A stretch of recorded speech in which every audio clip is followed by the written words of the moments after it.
Okay, regarding purpose, one of the things I wanted to do for this chapter is talk to somebody in the real world, we say, the business world. And because a lot of times students don't understand, well, why do I need to speak English and why do I have to be good at giving talks, whether it's a prepared speech or an impromptu speech. And so I wanted to talk with Jason Wang, who I've had a great opportunity to get to know over the last 4 or 5 years. And Jason is the Chief Strategic Officer here for Yuanda Financial Holdings, and he is also the Chairman for Yuanda Life Insurance.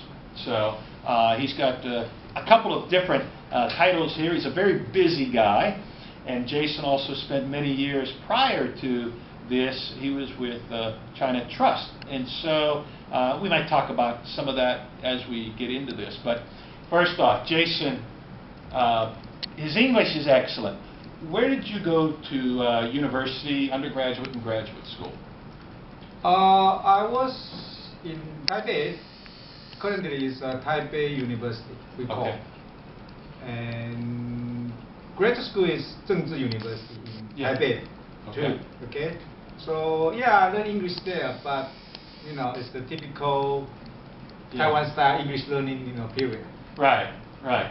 Well, you had a chance. You did go to New York, and you spent 1 year in New York, right? Yes. And you learned English there. Yes, I learned English from New Yorker, okay. 1987. Okay, 1 year. It was an immersion program. But really, what I want to ask you about, is it important that people be confident speaking in English, being able to give speeches, whether prepared or impromptu speeches? Is that important? Does that matter? Oh yes, it is. Definitely yes. Because Taiwan is a small island. If you try to expose yourself to dealing with the foreigner, your counterparty in business world, I think you should open your mouth to do the negotiation with your counterparty for some important deals in the real world. So I think if you learn how to deliver good, English speech with your counterparty, that would be the real thing. It's real something. You got to learn and to conquer your self-consciousness.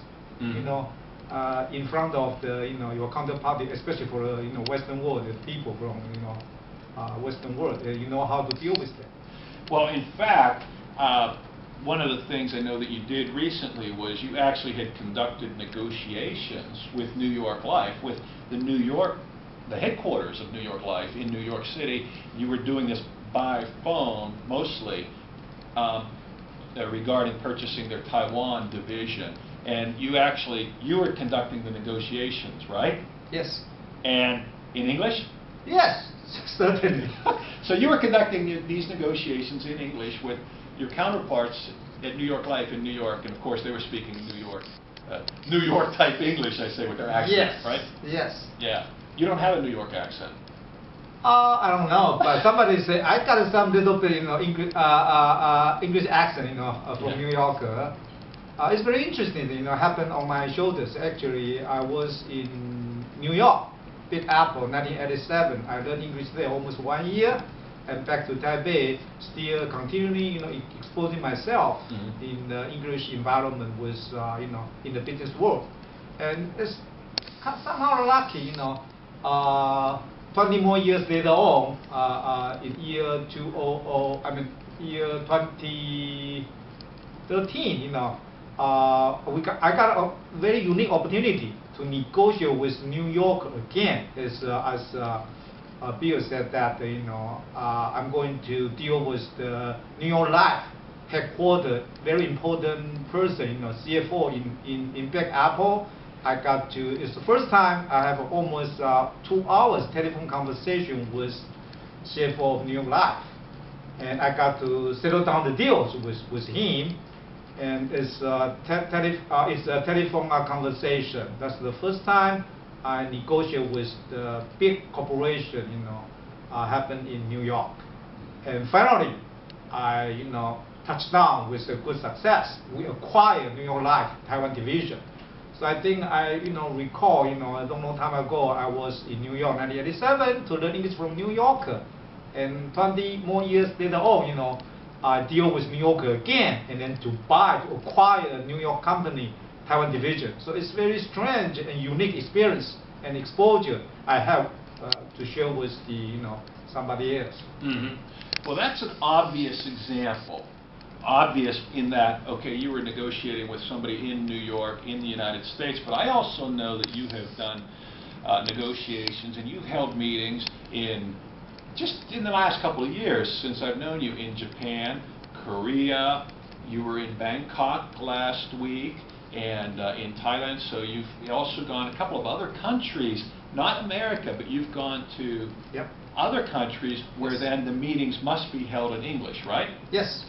Right, so it's not just the thing of only when you go to America. And actually, I think what that illustrates is, one, the international nature of your role, and also actually the expanding role of people in Taiwan. If they want to expand globally, they need to embrace this, and embrace it because that is the language everywhere, right?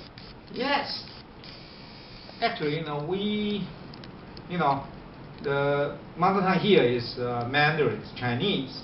If you got to open your world with the outside world, and you got to use global language is English right now. You got to know how to exercise your English capability to deal with all the people happen out of Taiwan, especially in Asia, in Japan, in Korea, in Bangkok, in Manila, Hong Kong, Singapore. I used to be the special assistant to Dr. Koo, who is the chairman of China Trust. And I also the chief strategic officer in China Trust. So I actually accompany with him around the clock and to deal with so many people around the clock. So I got to use in English to deal with them and to play my good role as the special assistant to Big Tycoon, and also I got to play my personal role as the chief CSO in China Trust to try to try to knocking the door for the possible MMA, merger and acquisition kind of opportunities. So I have to open my mouth in English to deal with my counterparty in kind of target banks or financial institutions. So English is actually a very real thing. Get along with you, and you got to use it as a powerful weapon to open your mind and to reach into the target in the world you want to have. I think that's a very real thing, and it's quite helpful. Help you to open your mind and to open your world. Yeah. In fact, I think it was Dr. Gu's idea to send you to New York for 1 year. Because of that, he wanted you to get that English ability, and then, of course, you moved into a role of being his special assistant and traveling around with him to all of these meetings. And you needed versatility. Yeah, I think English learning, English speech learning, I think is kind of the business job we call is a human capital. You got to put your time and resources to leverage as your powerful weapon in the career. So I think English learning and English speech, capability, I think that would be the very powerful human capital. You got to prepare to make it well done in your career. Otherwise, you always, behind the scene, and shame on you. You can open your mouth and make the deal strong. Well, that would be your handicap. And no matter how you strong, but if you don't open your mouth and to expose yourself with the global world, that would be a big handicap. That's my personal advice. I'm glad you said that, because Jason has been successful not just because of English. Certainly, let's not be wrong about that. There are many other skills involved with being successful in business, and there's a whole array of skills. However, I'm thinking the English is one part of that.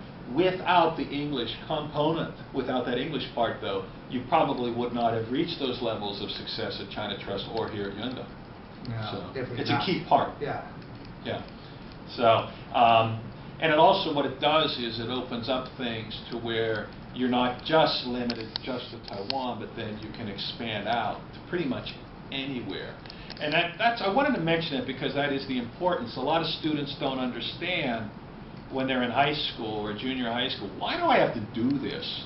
And why do I have to speak, do these speeches? And this is dumb, and I just want this for my test scores. No. Jason has been in business for 35 years working in the financial industry. He's a great example of it's a building block, and you build upon it, and then you expand. One thing I want to ask you about, Jason, okay, I'm talking about people speaking outside, and going here, going there, but I'm also wondering, because you speak to groups, whether it's a prepared speech or impromptu speaking in meetings, why do people not speak? You've run many meetings, I know that, big meetings, important meetings, and if you're giving an impromptu speech or you want people to speak, why do people sit there like this? They're like, Okay. why are they like not speaking? Why? I might call that phenomenon as what? As the Asian shy. I think in Taiwan, I think you got to overcome your, I might say, self-consciousness. In a meeting, you got to prepare from your mind, and you got to recap in such a short time, and then you got to open your mouth to deliver your point of view, and turn out to be you got to be the opinion leaders in the group. So I think as a Taiwanese student or Chinese student, I personally observe, supposedly they are not well prepared in their mind in the meeting occasion. So somehow they shy to open their mouths, and also they try to follow other peers' behavior, and because they are not well prepared. I think that's the personal discipline. You got to prepare yourself anytime in a meeting occasion, and then logically organize your point of view, and then open your mouth and deliver your personal advice, share with all the meeting members, and gradually you know how to make yourself more confident in the group, and then turn out to be the opinion leaders. That's my personal advice. I was thinking that because, and that's what this speaking is about, building confidence and letting people get past their fear, because most people are afraid of speaking. Most people are afraid of whether it's speaking up or actually standing up and giving a short talk. And I think it gets in the way, it prevents people from moving forward in their careers. You had to give prepared speeches. I know you give speeches at shareholder meetings. But I also know that you have to give an impromptu talk once in a while, because sometimes people will say, hey, Jason, tell us about something, and you have to stand up and talk for 2 or 3 minutes. And those are actually great opportunities for people to show that they actually can be leaders in a business setting. Because I would think if you're running a meeting, and say you've got 10, 20 people there, and you're asking questions, but everybody's doing this. But I would think that maybe, what about the one guy that actually says, hey, I can talk about that, and stands up and talks for 2 minutes? How would you view that? How would you see that person? Oh, I will, give him some credit, because, in the meeting, he actually, show his confidence and stand up to deliver his personal opinion, which is quite helpful for, current, situation. I used to be, in charge of investor relations, we call IR, and I got to, go outside. Actually, it's overseas journey in international financial center, Hong Kong, Singapore, London, and New York.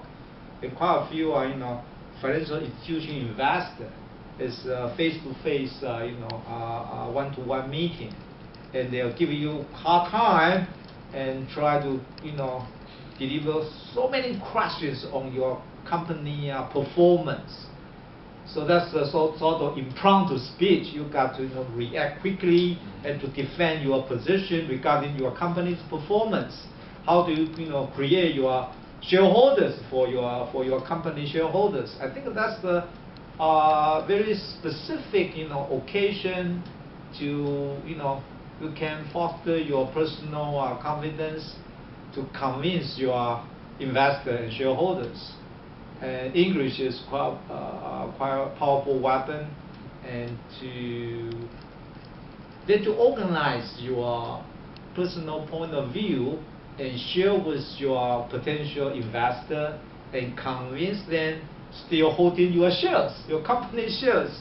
So I think that English is quite powerful, and also organize your personal stuff and to defend your personal position and then convince your counterparties.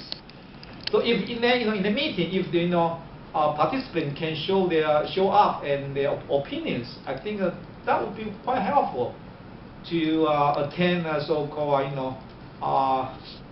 win-win communication. It's a double-way communication, and can reach the somehow consensus, and then make something down, and then and going forward down the road. So I think you got to conquer your self-consciousness and to open your mouth. You made me think of something. Okay, you're in Singapore or you're in Hong Kong, and you're having to explain your financial position. Yeah. And it's an impromptu speech. Yes. In school, in junior high school and high school, students, they have to look at a picture, right? And they have to describe an impromptu speech. What's happening in this picture? Well, in real life, there you are, and the financial people are there in Hong Kong or Singapore. Here's their picture, but actually what it is, it's a financial statement. It's your financial statement, or it's something else, and they're saying, Jason, describe this picture. Yeah. And then we in English, we say you have to think on your feet, and that is your impromptu talk. Yes. And if you do the impromptu talk well, you might be successful for your company if you handle it calmly. If you don't do it well, then bad news. Yeah, they will dump your shares. Yeah, so I think that illustrates how important it is to be able to speak confidently, do the impromptu speech confidently.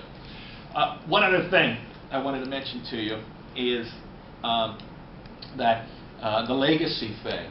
And I think about your two kids, your two children, and they're really great stories, because your son Sydney has been in the United States for about 7 or 8 years, got a PhD in genetics. Yes. His English is okay.